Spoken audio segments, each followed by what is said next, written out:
Well everyone, Apple launch week has begun, and today they released two brand new items. First, the new M4 iPad Air, and the second one, which we're going to talk about in this video, the brand new iPhone 17e.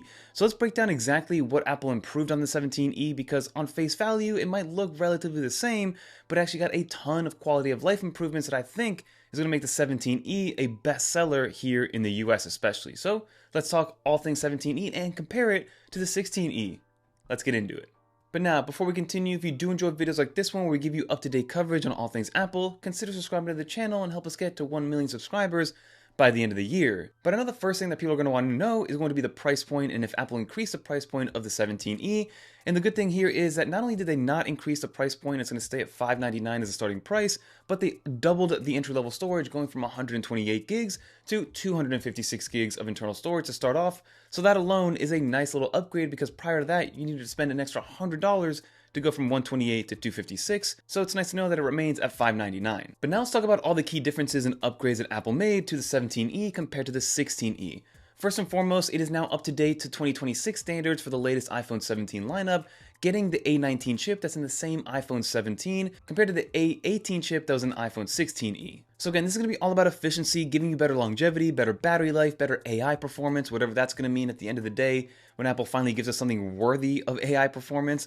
But the byproduct of that is going to be better efficiency and better battery life overall with the A19 chip in the iPhone 17e. But I would argue that the biggest improvement of the iPhone 17e is going from the C1 modem to the C1X modem, because again, Apple introduced their in-house modem, the C1 chip, in their iPhone 16e, and they upgraded it to the C1X in the iPhone 17 lineup of phones. So we are getting that same C1X, giving us 2 times better performance, 30% better efficiency overall, which ultimately gives us better connection both on Wi-Fi and data, and then also, while you are on data, which usually takes up the most amount of battery, it becomes much more efficient over time. And then another big one that's coming to the 17e, which was omitted from the 16e, is going to be MagSafe.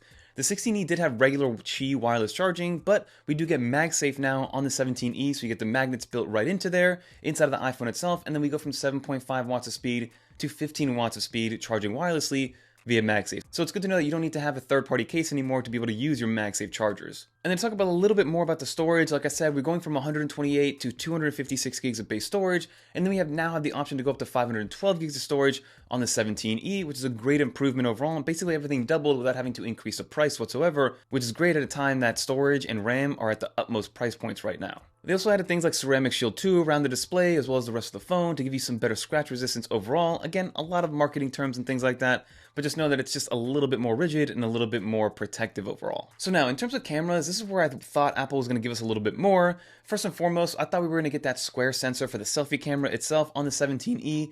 We still have that same 12 megapixel shooter, so we won't be able to do that cool auto rotate feature where you can take a landscape selfie when you're holding the phone in portrait mode. So that is something to consider, but we do still have that same 48 megapixel rear shooter on the back.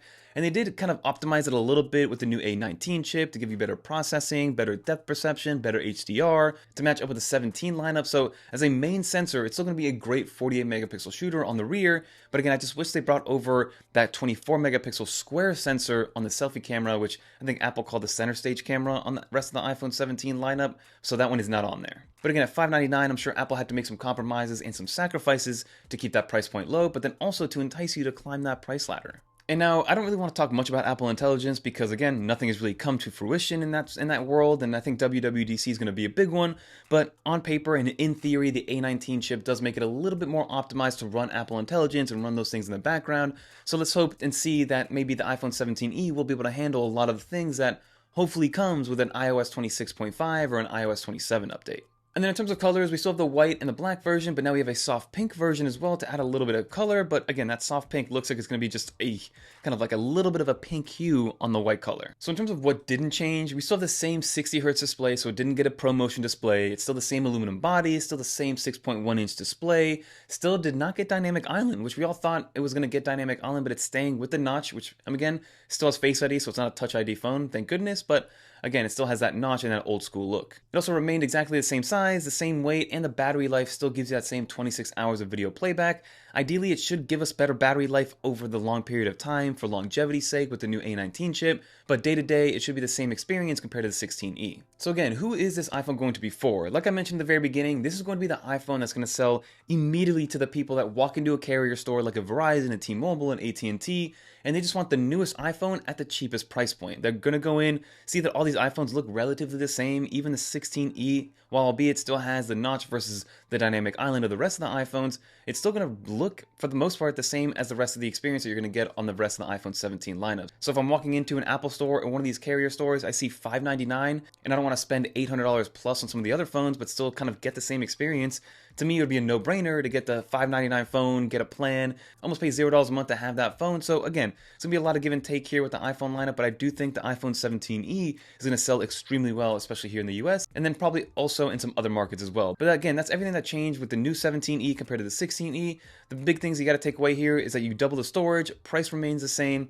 new C1X modem, new A19 chip, and MagSafe does come to the 17e. Everything else is kind of just a little food for thought and a little cherry on top. But that'll do it, everybody. Let me know in the comment down below if you guys are going to pick one up, which iPhone you're coming from, who do you think is a perfect target customer for the 17e? Always curious to know your thoughts, but that'll do it, everybody. If you made it to the end, leave a little dolphin. And if you guys want to watch more videos like this one, check out one of these videos right here. Until next time, I'm Fernando.